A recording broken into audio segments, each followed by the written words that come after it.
Bo Nix and the offense had their best day of camp yesterday against the Arizona Cardinals in a joint practice.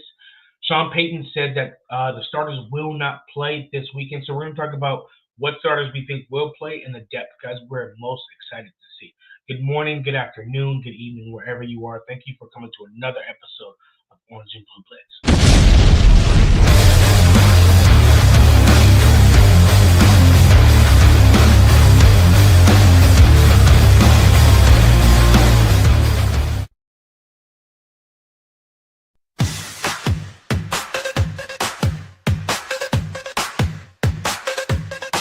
Tune in, now it's time to sit. Orange and blue, we never quit. Broncos pride is lit legit. Every week we're bringing grit. Orange and blue, we bring the heat. Podcast grind, it can't be beat. Every play, every style we meet. Blitz so hard, it's on repeat. Mile high dreams, we elevate. Break it down, we narrate. From the field to the fan debate. Broncos Country, we dominate. We got the passion, we got the drive. Orange and blue keeps us alive. Every tackle, every stride. It's the Blitz where legends thrive.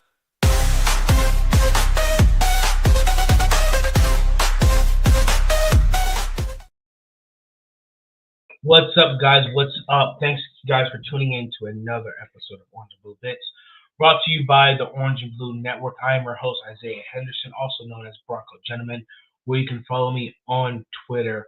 But, guys, if you're here, don't forget to like this video, subscribe to this channel, and share this video with your friends and family. And you can listen to us anywhere you listen to your favorite podcasts, including audio, Spotify, and things like that. Don't forget, we are on the path to 539. That means that when we hit 539 subscribers, that will automatically trigger a free Bo Nix jersey giveaway. So you must be subscribed to us on YouTube to be a part of that. But make sure you guys go and you do that as well. And also, make sure you hit your notification bell. Because tonight, Vivos Los Broncos comes on at 6 p.m. and you guys aren't going to want to miss that. And Saturday is the Get Buff Game Day show an hour before the game. So you guys aren't going to want to miss that as well. But I appreciate you guys being here. It's good to be here, and it's good to have some good news to talk about this week with the Broncos. A little give and take. The best day of practice, best day of training camp.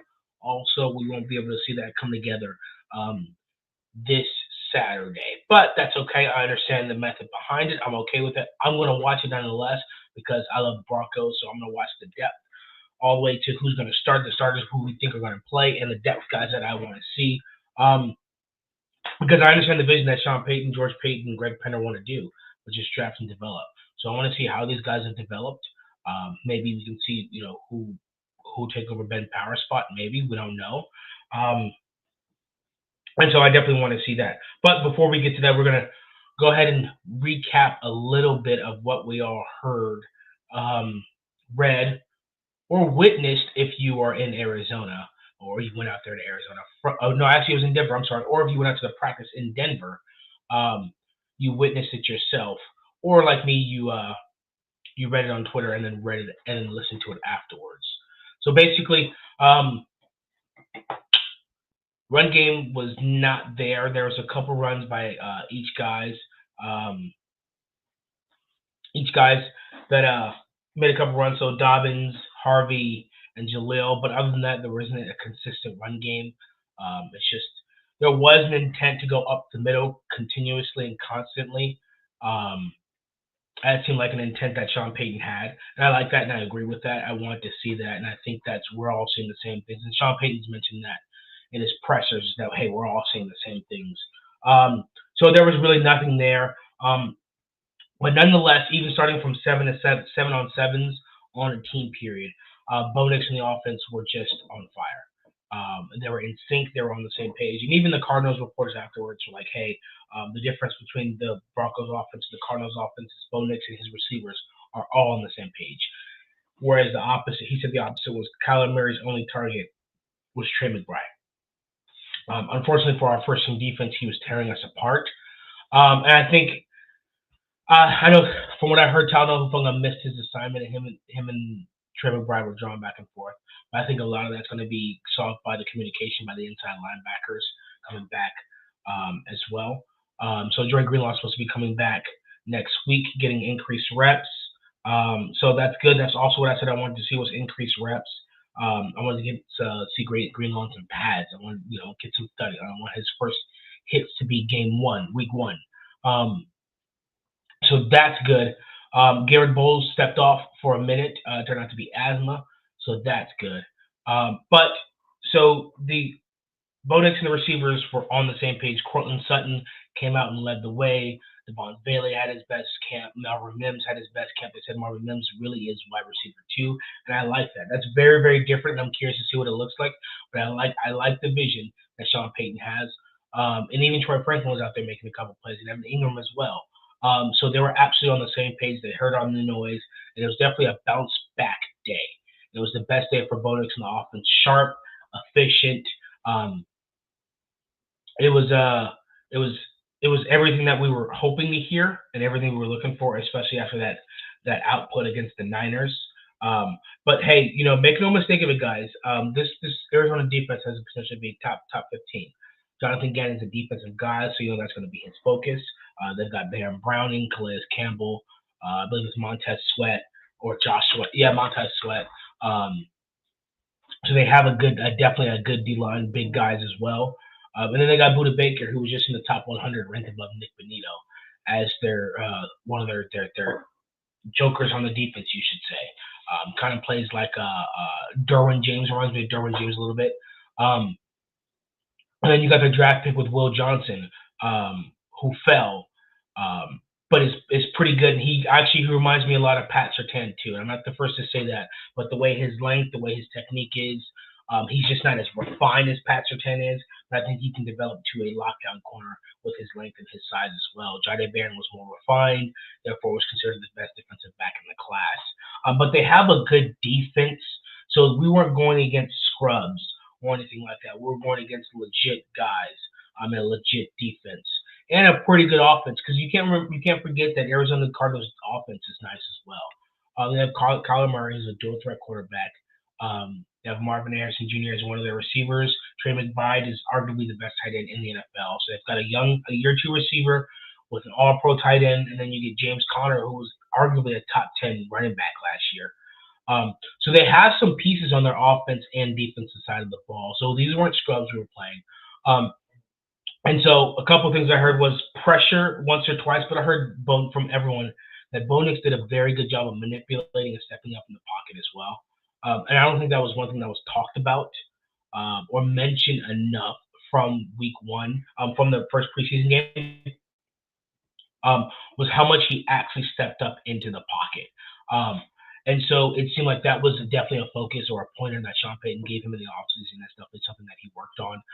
And the reason why they said it was Bo Nix's best day was because that was one of the things, in addition to these big-time throws, these move the ball periods, this is what he was doing to move the ball. He was stepping up in the pocket, sidestepping guys, and even the pressure was coming, not bailing out too much. But when he did bail out, it was efficient, it was timed, it was necessary. So that's definitely something that was talked about. That was good. His receivers were on point. And so that's something that's really, really good to hear. And it was to the point where there was 5-6 yards separation. Sean Payton schemed his personnel, the receivers that he's drafted, that he's developed, apparently had this Cardinal secondary loss. So it was definitely give and take. A couple of times we had our guys lost on our defensive side of the ball. With Trey McBride, and then we got open a few times, so several times actually, against the Cardinals. So it's just interesting give and take as well. I know that toward the move the ball period, for the first time, we actually moved the ball down the field very well and got the field goal, which is we completed the goal. So I think that's very, very it's very interesting, and I think that just culminates the good day. I heard the defense started off slow, like I said, with Trey McBride, but then they absolutely, hammered it down in the red zone and absolutely stepped up. So let's see who we got in the comment section today. Mile High City, baby, caught you live again, big bro. What's up? I'm going to watch it at home for sure. Appreciate you, dog. He says, I don't like the fact that coach wants to play them out on that turf in New Orleans. I think Sean Payton would know the New Orleans turf better than anyone, and I see what he's doing because remember he did say he wanted to see the rotation. He also said he wanted to see he did say in offseason guys like Escobar are going to get all the snaps, plenty of snaps, and this is definitely the game for that for us to see it as well to get all these multiple snaps because Dobbins is going to play. We're going to get into that later of who's going to play. But I see what he's doing because he says with 2 joint practices, you've got all the reps. And then on the last one, the one right before, we get 2 weeks off before the season starts. Hey, we're going to get you guys because most teams in the NFL aren't going to play their starters week 3. Sean Payton, maybe, Broncos, maybe one of the very few. So we're going to get some extra thudding before the season starts, 8 to 10 plays. So I kind of like that, but we are getting that break in between. We are getting the 1 game off. It's just out of the order of everyone else. But, if you're getting a lot of reps in these joint practices, you're getting a lot of looks, you're coming out healthy. This is the first time I think he's done 2 joint practices. So what he doesn't want to do is go joint practice game next week, joint practice game again, and that's a heavy preseason. So he's like, okay, joint practice game, joint practice, no game, get the whole rest week build up because what do you say next week is going to be Tuesday, Wednesday, Thursday pads. I think at the end of it, he said, I don't want to hear any complaining. So he knows it's going to be a lot of work. I don't know if he's talking about complaining from the players or from the media or both. But, I think he knows what he's doing. And we are pretty healthy. Like I said, Dre Greenlaw will be up, I think, scar tissue.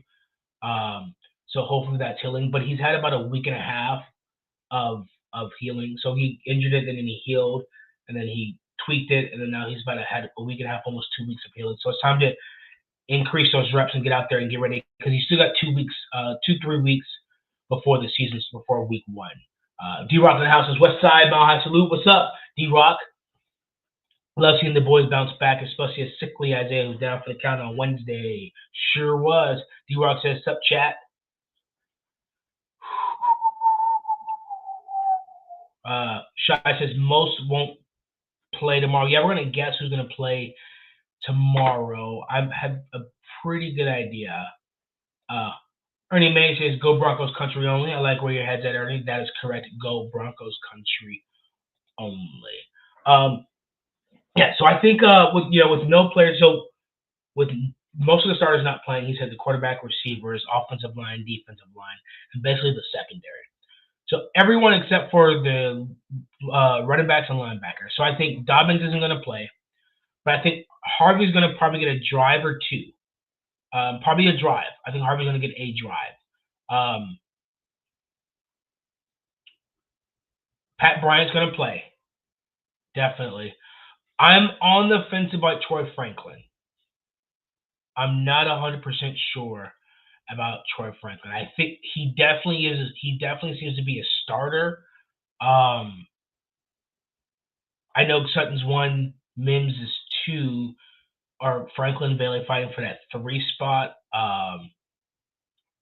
But if I had to guess, I'd go 60-40. Franklin's not playing. But I wouldn't be surprised if he is because, the reps, his second year, keeping his confidence up. Maybe you don't want him to get cold. But I'm unsure about whether or not Franklin plays. Sutton, Mims, Bryant won't. Sutton, Mims, Bailey won't play. Franklin, actually, I don't know. Sherfield, Bryant will play. I'm excited to see Sherfield and Bryant together. So those 2 are going to get a lot of reps. And Sean Payton said last week, I'm still trying to get Pat Bryant more reps. He said Evan Ingram too, but Evan Ingram's not going to play this game. But he said I want to get him some more reps. So Pat Bryant and Sherfield are going to be the 1 and 2 guys. I think Lucas Crow is going to get a lot of reps. I think Caleb Lohner is also going to get a lot of reps. So that's going to be very, very interesting. These guys are going to get tons of reps, probably full first half reps.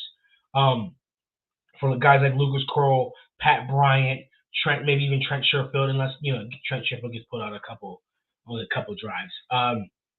We ask, and then on the running back side, we're definitely going to see Tyler Burdett.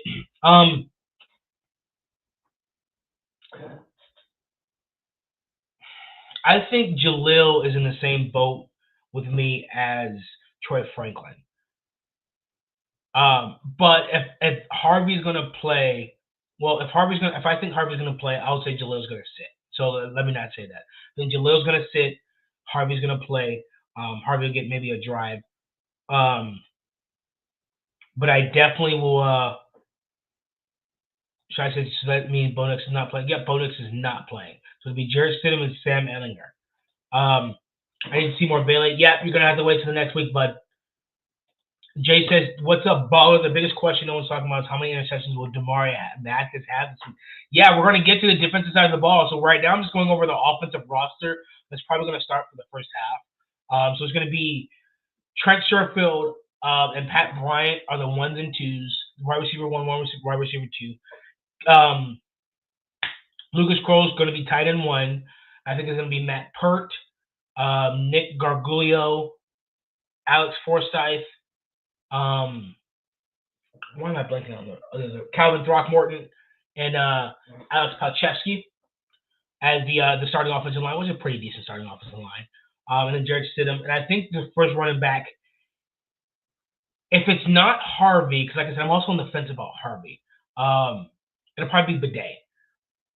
It's probably going to be Bidet. But if let's say Peyton says, okay, these 3 guys aren't playing. So that means you'll have Bidet, Watson, and Estime to carry the rock for the remainder of the game. But if you go Harvey, Bidet, Estime, Watson, each guy gets a quarter. I don't know. So we'll see how that rotation goes. But definitely those last 3 guys who are playing, Harvey's 50-50 up in the air. Like I said, Troy Franklin's probably 60-40 not. And then we're going to get to see some more of Joaquin Davis, Jawan Newton, Michael Bandy. I think Michael Bandy is going to be the wide receiver 3 in that starting package. And you're going to have Jawan Newton, Joaquin Davis, Kyrese Rowan as well in that second half. And so we're definitely going to get to see the running backs get their reps. Definitely going to see a lot. We're not going to get enough of Pat Bryant. We're going to be able to see that connection between Bryant and Stiddy.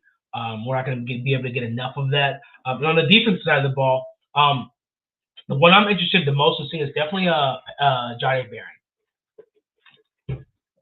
Jaquan McMillan will not play. I don't think. I think this is Jahdae Barron. I don't want to see Jahdae Barron on the boundary. I want to see him in the slot. Because as Jay just said, the starting outside corner is going to be Chris Abrams-Drain, Damari Mathis, and Jahdae Barron in between. And that's really good a defensive back for depth. I think maybe 3 years ago, maybe even 4 before, in the Nathaniel Hackett era, maybe even the Vic Fangio era, that would have been our starting secondary, minus Pat Surtain. But we've come a long way. I think Damari Mathis. I'm sorry, Jay. It feels like Damari Mathis has been on this team forever. What has he been here? 4 or 5? I don't know how long he's been here. It feels like he's been here forever. This is the longest rookie contract ever. But I think Damari Mathis, Chris Abrams-Drain, Damari Mathis popped up as a trade candidate, Jay. He might end up going to Miami because he's definitely a trade candidate. He popped up as a trade candidate. But Damari Mathis, Chris Abrams-Drain on the boundaries, and Jahdae Barron as a nickel. That's who I really want to see. I really want to see him get some work, get some man work, get some tackle, get some PBUs, be around the ball a lot. I really want to see a lot of first half reps from him. I mean, the full first half, just get in there and just bare knuckle, drive for drive for drive. That's what I'm really excited for on the defensive side of the ball. On the offensive side of the ball, I'm excited to see Pat Bryant. I'm less excited if Pat Bryant unless RJ Harvey plays. So if RJ Harvey plays, I'm more excited to be RJ Harvey, but I think Pat Bryant's going to get more reps. So if Sean Payton's like, hey, Dobbins, Harvey, Jalil, you're not playing, and it's just Estime, Watson, and Bidet, Pat Bryant's going to be my favorite on the offense I'm looking forward to. But if Harvey plays, it's going to be Harvey. But on the defense side of the ball, I'm really looking forward to Jahdae Barron. Really, I want to see that. He's got excellent. One thing the film showed from last week was he's got excellent breaking speed and closing speed. My gosh, his closing speed is really, really fast. That's where you see that 4.3 come in for him. And Jay says probably 3 interceptions minimum for my guy. I wouldn't be surprised if he had a couple. I want to see an interception from Johnny Barron. But also, it's going to be interesting to see, Justice Cernad and Lavelle Bailey have been getting those reps together all offseason. It's just been those two all offseason, and I kind of like that. There's almost nothing you can ask more for depth, for your depth guys to do is to start the whole offseason together as those two together, learning the defense, going through the ins and outs, getting burned by Trey McBride, or shutting down the defense against the 49ers at the end of the first half, whatever the case may be. This gives them a chance to do it again. This is obviously hoping Singleton and Greenlaw are fully healthy. And these guys can rotate in or be on standby and special teams and all that stuff. But and then so on the back end, on the safety, we're going to have P.J. Locke, and I think you're going to have Devon Key. Or you might have P.J. Locke and J.L. Skinner back there as your starting safety. So I think that's a pretty good defense to look out for. Across the defensive line, you're going to have Dondre Tillman, Jonah Ellis. Eating on the inside, you're going to have Awazurike, Jordan Jackson, and Savion Jones. So it's going to be a lot. And if you're a football nerd and love football and love the Broncos, you're going to watch every minute of it. We're going to know our depth guys. And remember what did Sean Payton say? You're going to know by the Saints game. And it's very interesting that it's either a coincidence or this is planned, because this is the preseason game where you're going to know all of them, where he's like, hey, I'm pulling out the guys who I know are starters, unless you need reps like Harvey. Everybody else, that running back competition, you're going to know right now because they're going to get it. D-Rock says Bidet and Watson to make the roster. Yeah, because the only question for me is I've been going back and forth on it. Watson has had a bad couple of days. He had a drop yesterday. He had 2 fumbles previously before that. Bad couple of days. I think and Sean Payton said he might, he started about carrying 4 running backs. Right now, we don't have a fullback because Atkins and Burton are both hurt. I would go Dobbins, Harvey,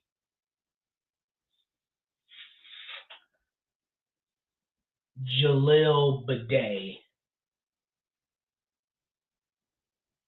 Watson on the practice squad. And then Estime's just going to have to get the cut. We can always find a power back some other time. Or he can play fullback until Burton's healthy. So, Raiders game tickets are dropping fast. Why are they dropping? What happened? Something happened?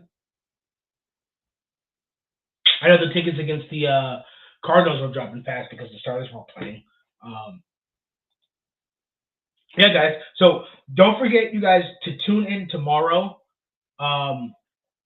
because it's the Get Bug Game Day show, and that's going to be hosted. I think it's going to be, what time is it going to be here?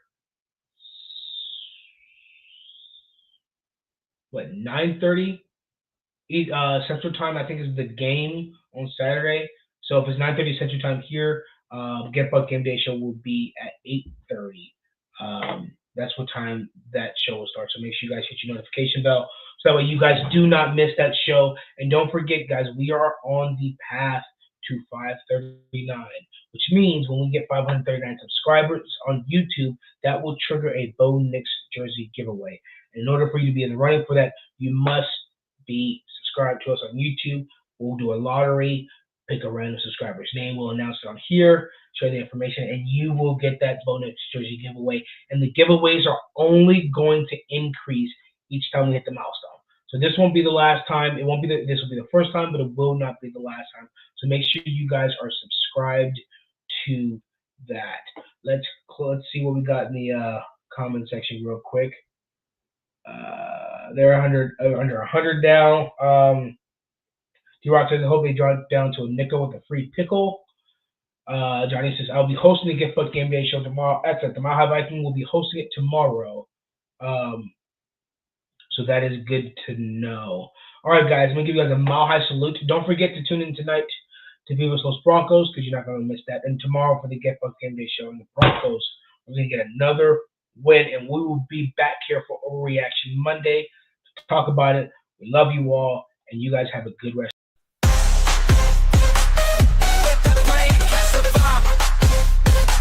Orange and blue will take a ride. Broncos will never hide. This is the Blitz where we confide.